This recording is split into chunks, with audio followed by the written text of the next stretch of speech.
Welcome.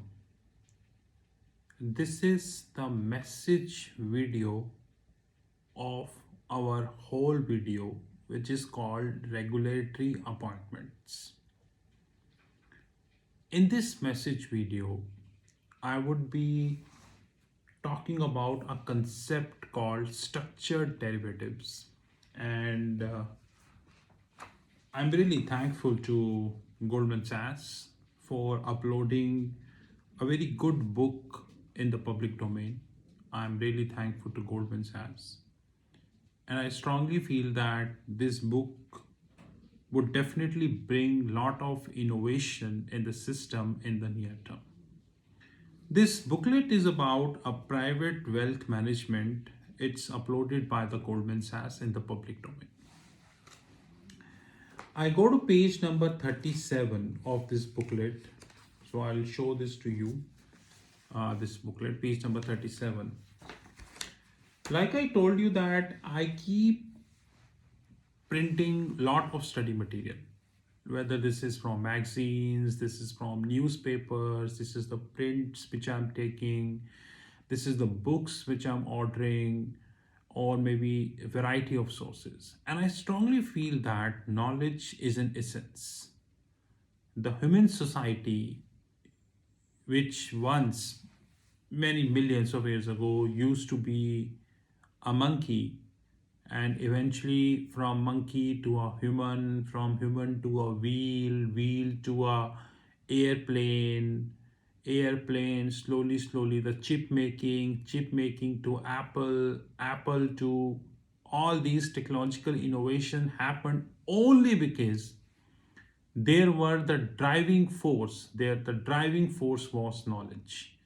But having said that, now driving force is not knowledge. Driving force is politics and money. And the end result is that the level of knowledge in the system is continuously degrading. Like, how many new structured derivatives created in the last few years? Hardly any.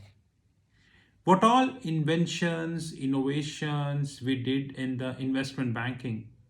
Hardly any.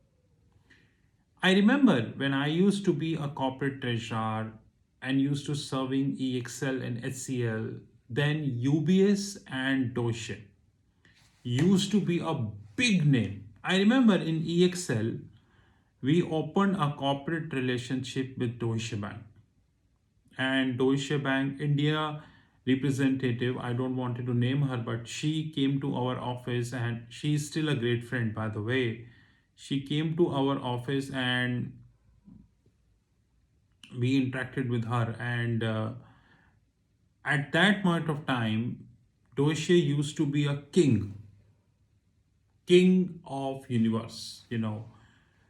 I know that how hardship it was for us to got Deutsche on the board. And when we used to take a position with the Deutsche, the kind of forward premiums we were getting from Deutsche. So Deutsche at that point of time used to be very competitive in the banking sector. In fact, the position of Deutsche at that point of time was more or less what JP Morgan Chase is today in India. And there was the time when Standard Chartered used to be a king in India, and now it is more or less ruled by JP Morgan. So, what makes that change? Like, it was Deutsche, probably then Standard Chartered, and then comes the JP Morgan. God knows, after a few years, some other bank come and they replace JP Morgan. We don't know. But having said that, who push these changes? The push is the knowledge. The push is the content you are putting in the system. Just like I remember during my treasury days when we used to interact with Credit Suisse on a personal note, because when I was a treasurer, I used to interact a lot of events, conferences, seminars, and I used to interact with various bankers. It's not always you interact officially. in a treasury function, many times you interact non-officially. Now, non-officially doesn't mean for wrong reason. Non-officially means like you are interacting with the Credit Suisse people, sharing your business card, and just inviting them in your office just to have a kind of interaction, just kind of, I would say, a relationship meeting. You know, so at that point of time, Credit Suisse used to be a very big thing, very big thing, I would say. Rather, the two banks, Credit Suisse and UBS, probably, and Deutsche in Europe. Deutsche is not predominantly Swiss based bank, but Europe. They used to be king, But now look at Credit Suisse. Now look at UBS. Now look at Deutsche, Commerce Bank, Santander. They all become history now. What made them history? Don't they have Reuters? Don't they have Bloomberg? Don't they have the terminals like EMS, execution management systems? Don't they have terminals like OMS, order management systems? Don't they have advanced tools, advanced benchmark indices? They do have everything, but why did Credit Suisse lost heavily on year basis? Why did Deutsche, who used to be a king in India, and corporates were dying to have relationship with Deutsche, why they are near about $12 now? What did happen to UBS? That once UBS used to be, you know, a king in investment banking. I remember that there was a time when I was in treasury function, UBS was king in investment banking. But see what went to UBS.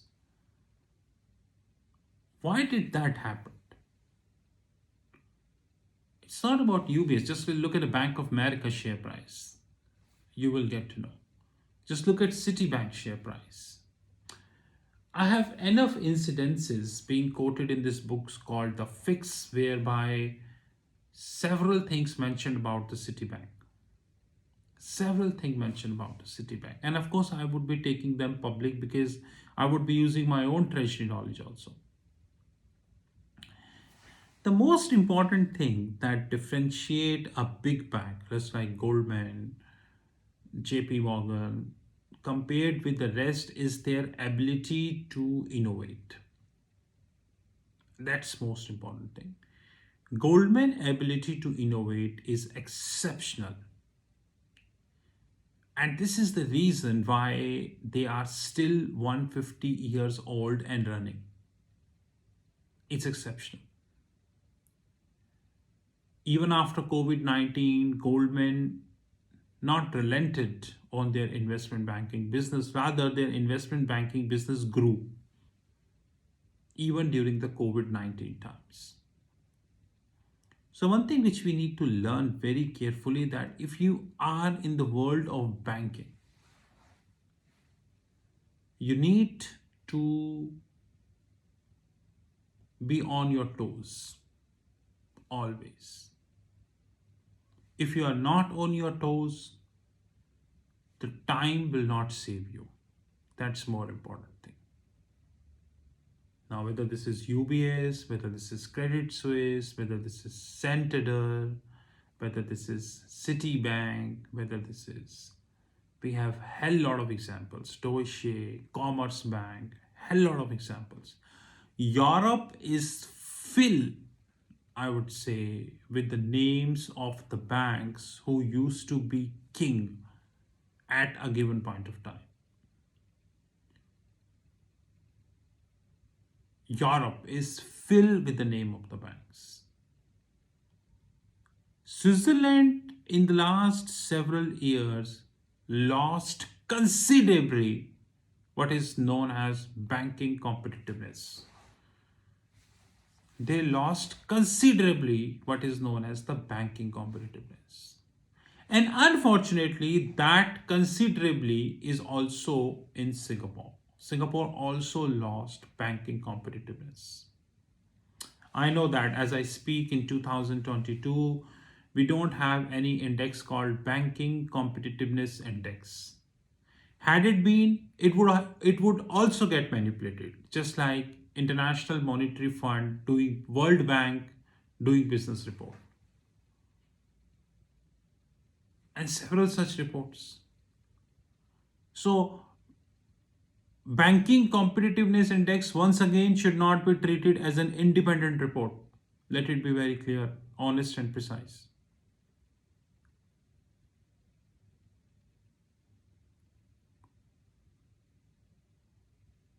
But the point is, effective 2008, effective 2008, due to several stupidities by the regulator, which I would be putting in public one by one, due to the several stupidities by regulators, and the latest one is SOFR. I'm not saying that LIBOR manipulation was correct. No, not at all. In fact, I was against LIBOR manipulation. An index and benchmark should not get manipulated, whatever the case it might be.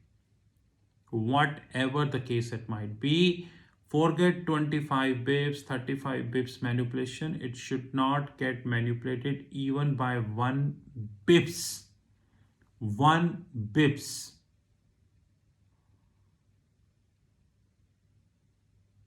Or 25, 30 bips is away from reality. But is SOFR the fallback language introduced by ISTA and ARRC, alternate risk free, or ARRC?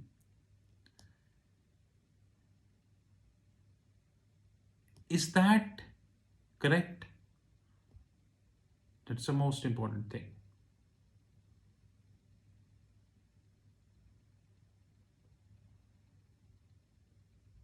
So ARRC, alternate reference rate committee, or RFR, you can say, risk free reference rate, so called risk free reference rate. Is that correct? There is no stupidity which is done in these rates. Is the methodology of computation is correct? It cannot be manipulated. Like in 2000, early 2000, I would say 2003, 2002, probably 2004, people used to believe LIBOR cannot be manipulated. The same British Banking Association used to believe LIBOR cannot be manipulated. Now, today we are thinking SOFR cannot be manipulated. Irrespective of knowing that the guide which is published by the Federal Reserve, ARRC, Alternate Reference Committee, have some tactful errors. Now, one thing I would like to conclude here in short, because we started this like at the end of the every video,